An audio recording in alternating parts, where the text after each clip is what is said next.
I thought the room only existed in my dreams, until I found the door in a forgotten alley. Inside was a box with photographs of me, some from last night, and some from moments I hadn't lived yet. Then the bulb flickered, and a towering figure made of shifting faces whispered in my mind, "You came back." When I escaped, the door vanished. But the room still remembers me. And it wants me back. I've had the same recurring dream. Every night, without fail, I found myself standing in front of a door I didn't recognize. Not an old, creaky horror movie door. No. This one was painfully ordinary, smooth wood, a brushed steel handle, a tiny brass plate at the center engraved with a single word I could never quite read before waking up. Behind it was the room. It was a perfectly square chamber lit by a single bare bulb. No windows. No furniture except for a table in the middle, small, circular, and white, almost sterile looking. On top of the table sat an object covered with a black cloth. The object never moved. I never dared to touch it. But it always felt like it knew I was there. Every dream ended the same way, the bulb flickered once, twice, and then everything went dark.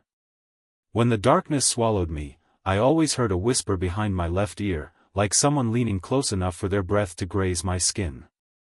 They whispered, "You're almost here." I told myself these dreams were just stress manifesting, symptoms of an overworked brain desperate for rest. I tried journaling, meditation, cutting back on caffeine. None of it helped. But this very morning, just after sunrise, I took a walk through the older part of town. I don't usually go there, it's full of abandoned buildings waiting to collapse under their own histories. Yet something pulled me in that direction, a tug in my chest that felt too intentional to ignore. I turned down an alley I swear I had never noticed before. It was narrow enough that my shoulders nearly grazed the walls, and the air smelled faintly of rust and old rain. And then I saw it. A door. The door. Same smooth wood.